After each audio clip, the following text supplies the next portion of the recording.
Almost. I guess I'm ready. Now it's rolling. Okay. Well, thank you, Mr. Vega, for coming in to talk about our safety inspector position today. So why don't you start out by just telling me about yourself?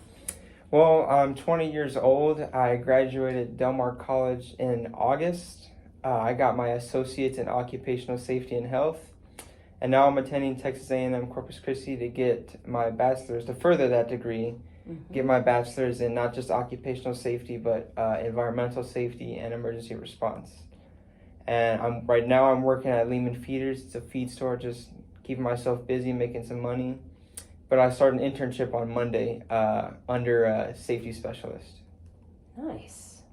And where is that? RTFC, Refinery Terminal Fire Company. Safety specialist. Is that what their title is? For me, it's just internship. For them, safety specialist, he kind of does a couple of things. He's a fire chief. He's also a safety professional. Gotcha. Okay. Yes. That's his title. I get it. And that's fantastic that you're getting an internship out there. Thank you. As a freshman too, so that's good. Starting early is a good thing.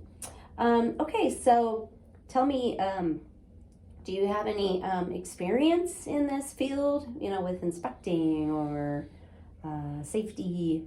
Have you had any chance to do anything? As far as getting a job, no. All of my experience comes from my schooling. I've taken multiple OSHA classes like industrial hygiene, scaffolding, things like that. A bunch of OSHA classes that I've taken, and I've got certificates in as well. That's where all of my expertise comes from. Mm-hmm. Awesome. And any kind of related projects or anything?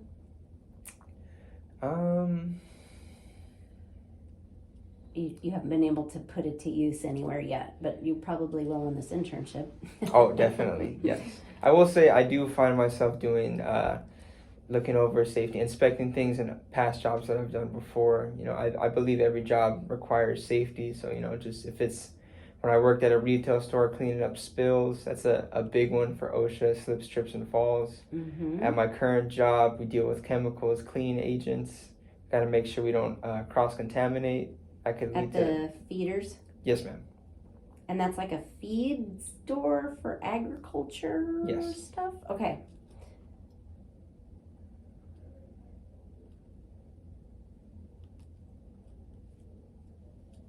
Okay, good. Awesome. All right, so what would your supervisor at the feeders store say about you? How would they describe you? I believe she would say I'm very friendly. I'm a very hard worker. I can pick up things quickly. I have that work ethic to where I don't need to be told what to do next. I can just go ahead and do it, or I can understand what needs to be done next. I'm very good at that. I'm a team player. There's a lot of people that are getting hired on. I have no problem conversing with new people that have been there. It's no problem being friendly to me, because why would you be rude when you can be friendly? You make coworkers, make friends. Yes. Okay, good. And what would you say is your greatest strength and your greatest weakness? I think my greatest strength would be that I'm very adaptive. I've done many different jobs over my school career and my college career. Mm-hmm. And it doesn't take me long to understand or pick up new tasks. So like anywhere that y'all could put me, I have no problem learning, whether it be computer work, physical work. That's not really a struggle for me. Awesome. As far as a weakness, I would say I may come off as shy first being hired on, if I get hired on with the Yale's company, only because I care about my work, so I kind of fall into my work much less, not so much communication-wise, but getting my work done. But as time goes on, I'll open up very quickly, because communication, it is a strong suit for me just in the beginning. It's just a learning. A warm-up. A warm-up, yes, ma'am. Okay. So how do you get over your shyness? I believe if the communication thing is a weakness of mine, which it's a small one, the listening part is bigger for me. So getting over it just by listening and then speaking back to people. I'm more a listen and respond type of person. So I think that's how it starts growing on me, that I just understand where they're coming from, what they're asking of me, and then I get more comfortable speaking my mind. Mm-hmm.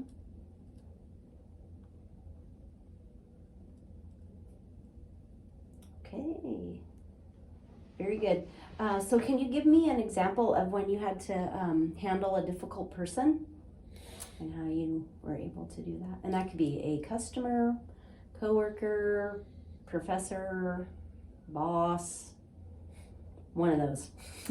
Well, I've handled a couple of rough bosses consecutively in different jobs, and it's a struggle. But honestly, it's a struggle, but it's not a struggle because it's a struggle to try to understand why they're upset just in general. But it's not a struggle for me to keep my composure and still be friendly, because when you butt heads, that just makes the problems worse. Mm-hmm. So the best thing to me that I can do is to continue to keep my work ethic and keep my mood up, and eventually they'll understand that like they're not gonna hurt my feelings or anything by speaking or acting the way they are. I believe I can, if anything, I can prove an example to them. If a coworker can do it, so could a boss.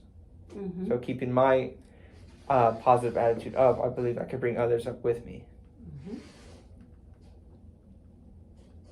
Awesome. Now, how about a specific example?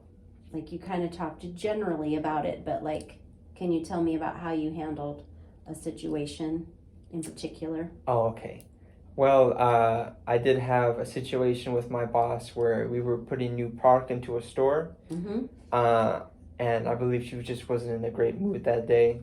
And I asked her a question about placing, they're called like hog whips. It's like just a product into like a certain area. And she kind of blew up on me. She was yelling or just very aggressive with it, but I let her finish talking, and I was like, I explained my point, because she took my point as if I was asking a certain question, but I waited till she was finished, and I explained the point I was trying to make, and it diffused the situation immediately. She realized that she was at a misunderstanding, and we talked about it, and it was fine. Okay.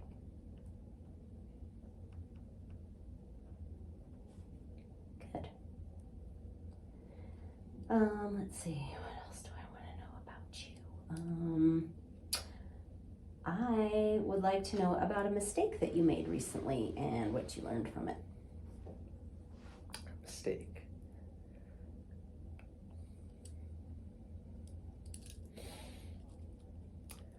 I believe it was one time that I misread a labeling on a feedback.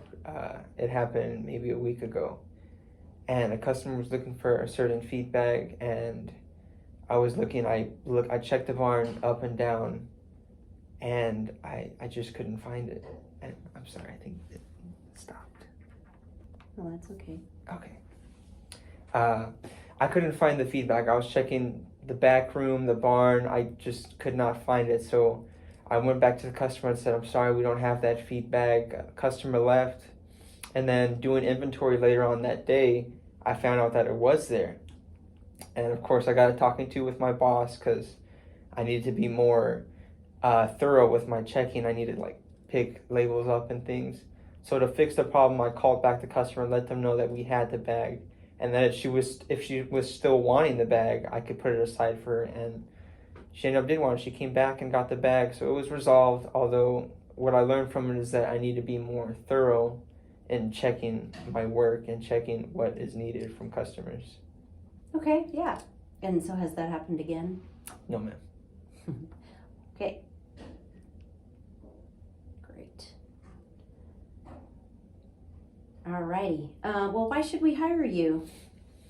I believe you should hire me because, like I said, I'm very adaptive. I'm a team player. And I can also work alone. I can work either or.